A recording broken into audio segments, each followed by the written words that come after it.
Și atunci asta vreau să zic, am intrat în învățământ și am ajuns la Generală 3, care este o școală cu program inclusiv. În sensul că în școală sunt jumătate sau mai mult de jumătate din copii veneau dintr-o zonă foarte săracă și cu tot majoritatea aveau nevoi speciale de educație și eu veneam cu educația plastică, tablouri frumoase, nu știu, istoria artei vestice, care toate este pompoasă și se adresează unui anumit tip de public. Și da, și mă duceam la acești copii care o învățătoare mergea dimineața să le dea încălțări să-i aducă la școală când nu aveau cu ce să se încalțe și nu aveau nici ce să mănânce. Veneau ei supărați la școală și la orele mele era un haos generalizat. Și nu era nicio legătură între ce făceam eu acolo, că veneam și vorbeam despre artă și copii. Și atunci foarte repede a trebuit să adaptez educația, materia de la educație plastică pe a pune în discuție viața lor, de a scoate în evidență că ei au ceva de zis și pot să se folosească de artă de a vorbi despre ei înșiși. Adică nu evitam deloc să discutăm, cumva să aruncăm într-un colț sau să ascundem viețile lor personale, care de obicei sărăcia este o vină.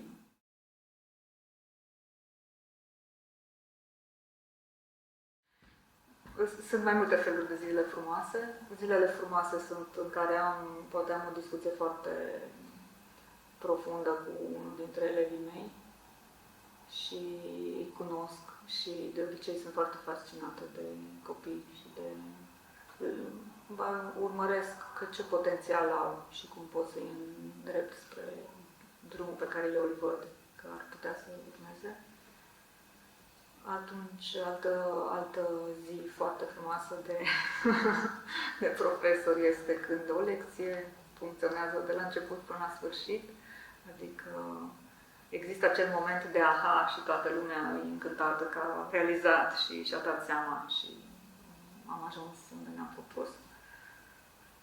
Și poate o zi frumoasă de profesor înseamnă tot așa o relație foarte bună cu colegii mei în care lucrăm împreună la ceva și ne face plăcere să fim împreună, să povestim, să facem ceva împreună.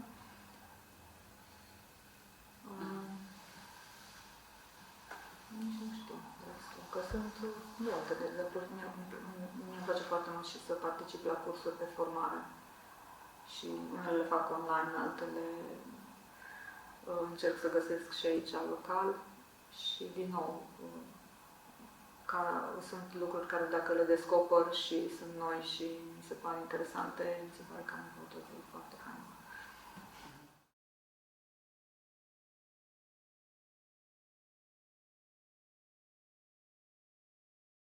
Da, am avut parte de zile destul care m-au măcinat. Cele mai nasoale și dure momente sunt fiind dirigintă, ca unul dintre copiii de care sunt responsabilă să treacă prin momente foarte grele și să nu pot să fac nimic, practic. Știu că nu este treaba mea să controlez lucrurile până la capăt și că sunt mulți factori implicați în chestia asta, dar totuși nu pot să opresc chestia asta în care tot caut soluții, tot mă gândesc ce s-ar putea face. Și atunci aia cam, nu știu cum să zic, devine foarte stresant.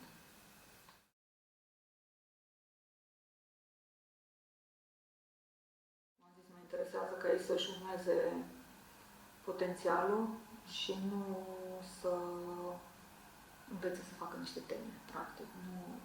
Nu asta e scopul.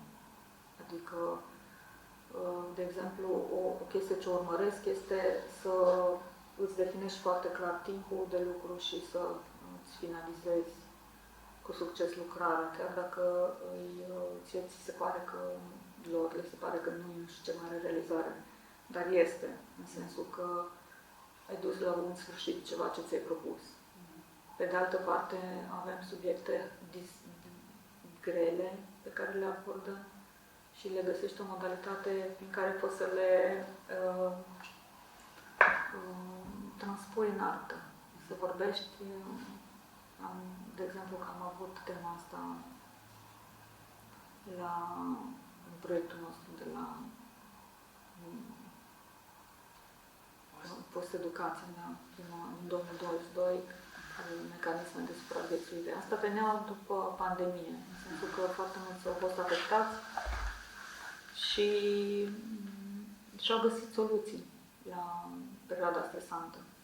Doar că unele nu erau foarte bune. Erau autodestructive, cumva. Și discutând cu ei asta, am ajuns la concluzia că da, mecanismele astea pot să fie și unele mai bune pentru ei. Și prin artă poți să-ți exprimi gândurile și prin ce ai trecut într-un mod mai metaforic, nu trebuie să zici direct pe lucrurile. Și atunci temele de multe ori le alegem așa. Ca să ai și o tentă de dezvoltare personală, de introspecție, de lucruri de care, ca să simți că ești autosuficient, trebuie să ai o voce și să poți să vorbești despre tine și lumea ta.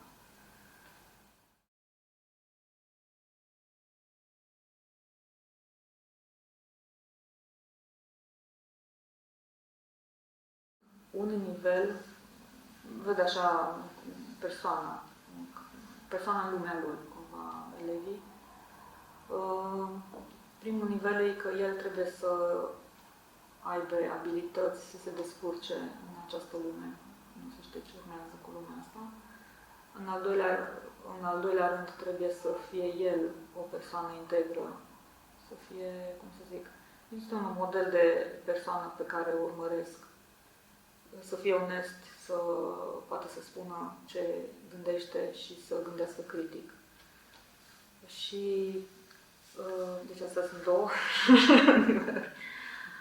Și al treilea nivel să țină cont de cei în jurul lui. În sensul că nu suntem singuri, totdeauna suntem într-un grup, suntem legați de ceilalți oameni. Nu ești tu singurul cu toate problemele tale și invers. Ceilalți nu trebuie să fie singuri cu problemele lor și că problemele se le rezolvă totdeauna într-o rețea. Nu depinde totul de tine. Și atunci tot ce lucrăm vine de acolo. Trebuie să știi, să ai niște abilități, după aceea trebuie tu să fii o persoană integră și după aceea trebuie să ții cont că suntem într-un context. Contextul ăla poți să-l influențezi sau te și influențează.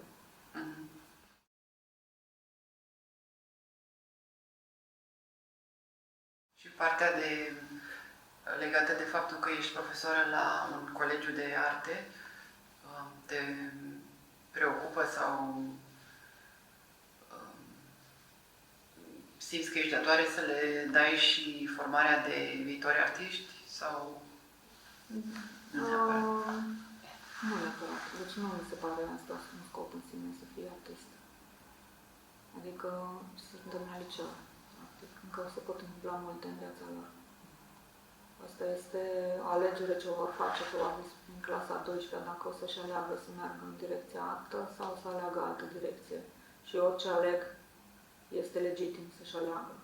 Cumva nu mă focusez pe toți de aici, trebuie să iasă. Plus că întotdeauna în mintea mea artist este ceva foarte gotic, care nu cred că trebuie indus de acum. Să ai impresia că devii, nu știu ce, vedetă în artă.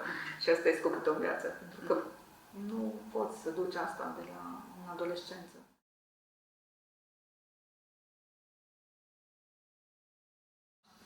Ce mi se pare mie că se întâmplă la educație plastică, dar așa și zice lumea, asta este că totul este focusat pe produs final. În sensul că am produs acea lucrare. Și produsul final poate să însemne că am desenat un desen, l-am aranjat frumos, l-am luat de undeva, l-am copiat de undeva, l-am așa, și asta este ceea ce am realizat. Dar în scop educativ, desenul ăla ce l-au făcut copiii, s-ar putea să nu aibă niciun impact asupra lor.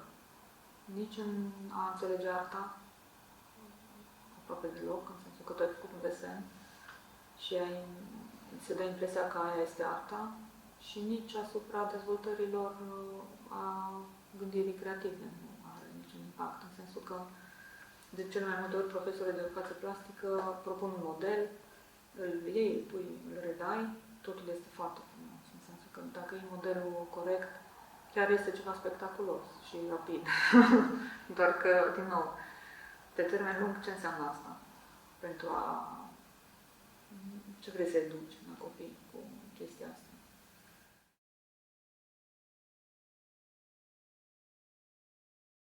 Da, să Păi schimbi. sunt tot pe dos, tot. Să începi în primul rând se numește educație plastică. În sensul că ce-i plastica? Nu știu, lumea contemporană nu înțeleg ce este plastica asta. Vrei să faci, ce vrei să faci? Să folosești într-un mod, nu știu cum, culorile, să fie frumos colorat. Nu înțeleg ce-i cu plastica asta. Și în același timp, arta este un domeniu întreg super critic, în sensul că tot ce se întâmplă în artă la ora actuală este legat de a analiza din tot felul de puncte de vedere lumea în care trăim sau oricum nu este doar plastic, nu este doar tehnica. Tehnica este doar modalitatea prin care ajungi la acel subiect. Să vorbești despre lume, oameni, experiențe, cunoștințe, să prezinți cunoștințe. Este foarte complex.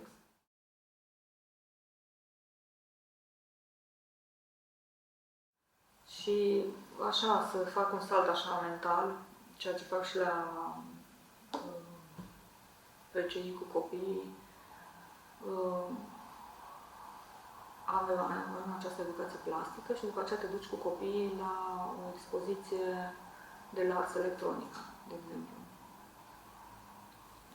Copilul ăla de 12 ani mental, ce înțelege, că înțeleagă acea plastică de ce se întâmplă acolo, vede chestia că e artă? Sau cumva nu să le conecteze niciodată cele două, dacă nu găsești o soluție, să le propui de la școală că se poate vedea cumva, se pot vedea straturile de timp, cunoaștere care au fost băgate în lucrările respective. Și asta, cum ziceam, la PCI, facem saltul ăsta mental începând cu întrebarea unde suntem la istoria artei. Suntem la... Acum am fost în situație să fim la baroc. Și întrebarea este când era acest baroc. Și ei nu, pur și simplu, discuția este super greoaie pentru că nu percep timpul, nu-și dau seama câte secole au trecut de la baroc și ce era lumea aia în care era barocul. Și sunt o serie de întrebări pe care le pun, care par că vor erau să încui, că reușim să ajungem până la secolul 20 și următoarea întrebare este dacă Picasso avea televizor. N-avea televizor. Adică cum era lumea? Cum vedea el lumea? Și după aceea noi ne uităm de la noi și zic, uite, dacă deschid un calculator, eu văd pe Picasso nu știu câte feluri aici. Care e adevărat, care nu e adevărat. Și asta e, să faci diferența între acea lume, lumea de aici, în care suntem noi, și arta, de ce era arta atunci așa și acum de ce e așa.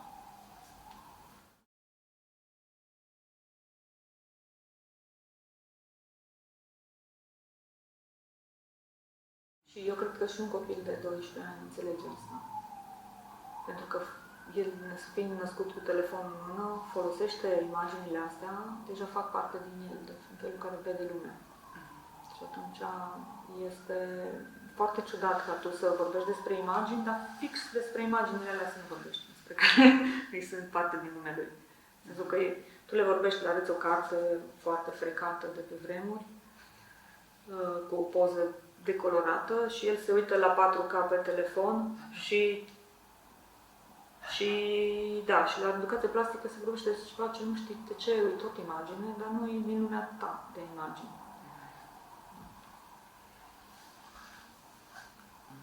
Practic, reprezentarea realității e mult mai performantă într-un fel acum față de ce materiale au ei la educație plastică. Da, și e și imediată într-un alt fel. Imaginea digitală și lumea digitală funcționează diferit față de lumea printată. Adică ele vin cu un alt fel de a vedea lucrurile în context digital. Și ei chiar folosesc asta, adică copy-paste-ul este unul dintre lucrurile care vin natural, să iei de aici, să pui acolo, să rearanjezi, să le combini.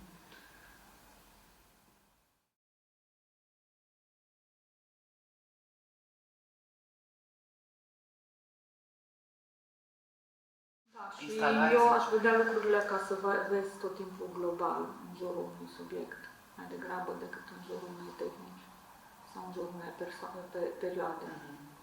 Pentru că în lumea media și în lumea digitală toate lucrurile sunt același timp, ai acces în același timp la toate lucrurile, practic. Și în lumea istoriei artei, cum ne uităm pe un timeline, way back in time a fost ceva foarte de mult, dar tu le vezi acum. Și atunci subiectul este mai important decât cel puțin pentru generațiile tinere, decât să le explici tu ce valoros este. Cronologia în sine. Da. Da. Valoarea, cumva nu văd valoarea asta vechiului sau că este la muzeu. Sau... Și mai degrabă aș vedea să abordeze pe subiecte din, să zicem, orice subiect din istoria artei este potrivit. Să zicem, unul hardcore, război. Subiectul războiului în artă.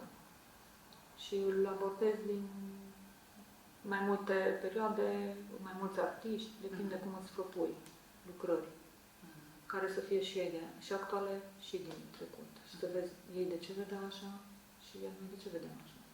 Războiul. Că poți să-l vezi colaj din anii 70 cu războiul din Vietnam, ce era abordat în artă. Poți să vezi în fotografie digitală, mai recentă. Poți să vezi tablourile cu, de la noi din războaiele naționale.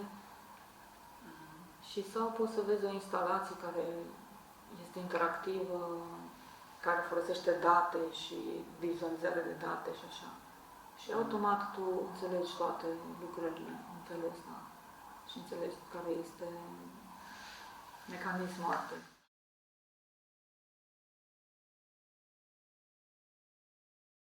De asta nu presupune o muncă foarte mare din partea profesorului să facă toate aceste comparații și... Păi nu mă gândeam să facă profesor, mă gândeam să existe așa construită materia.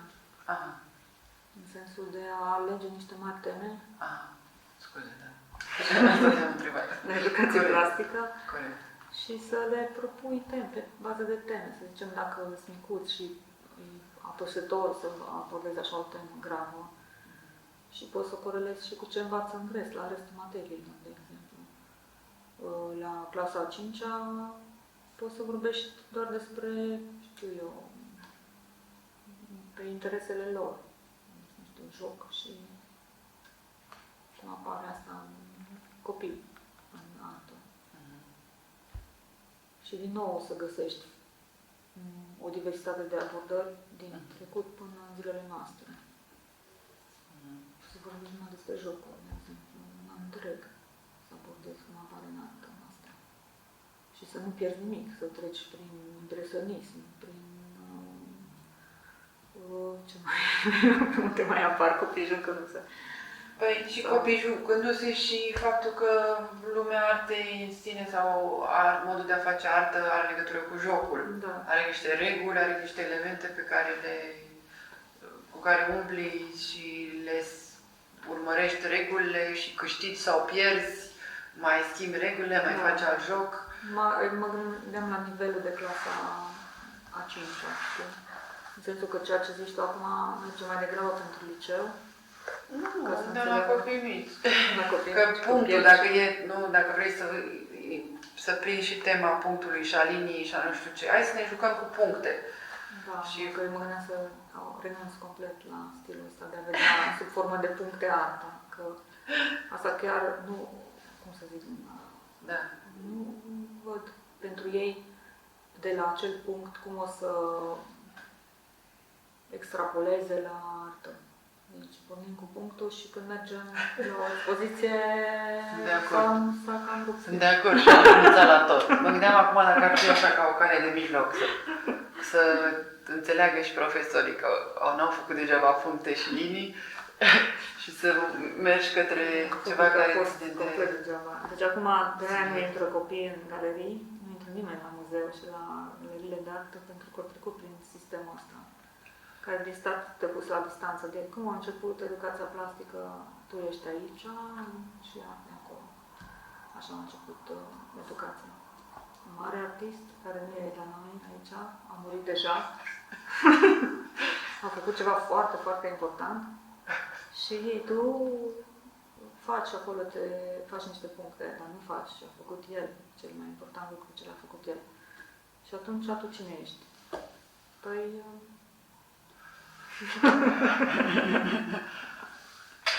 Da. Și artistul e tot timpul masculin. Da, este un domn artist. Am mai discutat asta cu elevii. Mi-am întrebat, artiste ați făcut la istoria artei? Și nu există artiste. Și aminteau de parcă am făcut la impresionismul artistă. Cine? Morisot? Cum chema? Bert Morisot și Marie Cassatt. De Cassatt n-am auzit.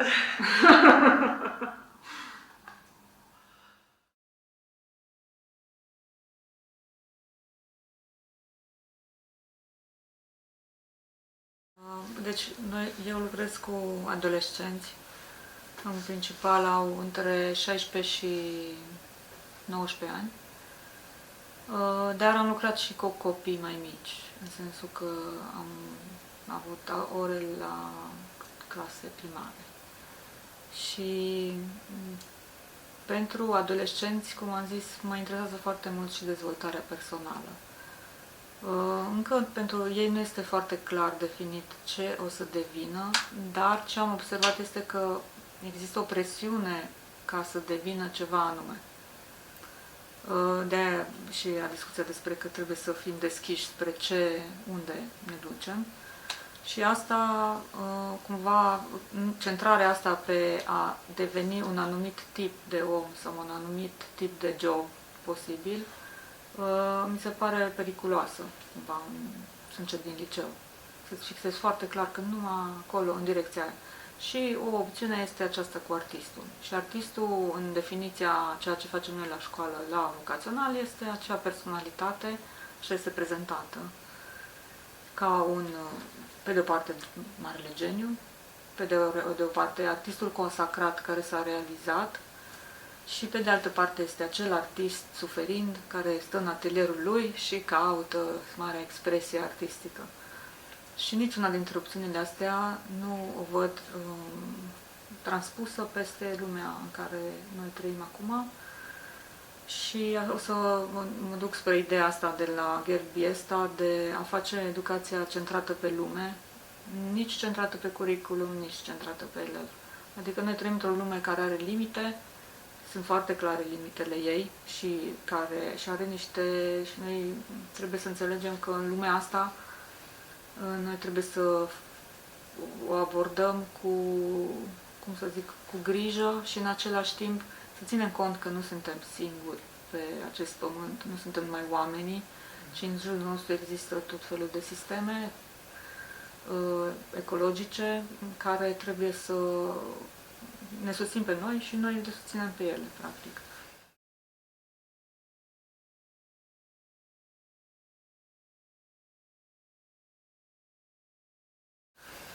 Și atunci, dacă mă întorc înapoi la educația de artă și la vocațional, da, propunem copiilor să fie acest artist, să devină artiști. Dar artistul este foarte focusat pe personalitatea lui.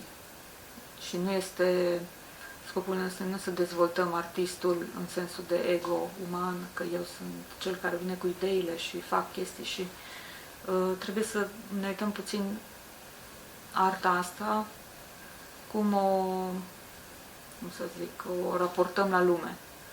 Și aici, în ecuația asta, nu intră neapărat să dezvolți artistul.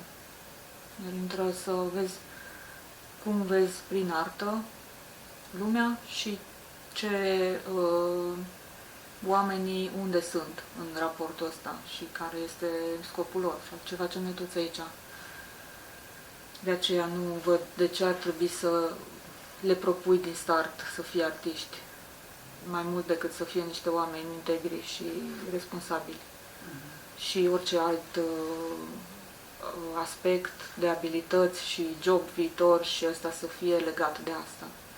Dar în primul rând, când ieși din școală, să ai o bază formată despre cum văd lumea, unde sunt, cine sunt oamenii din jurul meu, cum pot să fiu o persoană care are o viziune deschisă și critică asupra lucrurilor.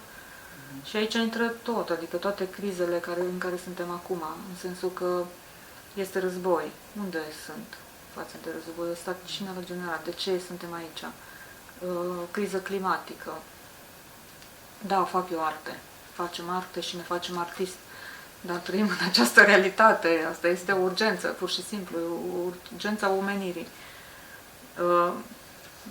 Ce fac de aici încolo? Copiii ăștia o să meargă mai departe în lumea asta în care valurile de căldură, cel puțin în zona noastră, să fie din ce în ce mai dese.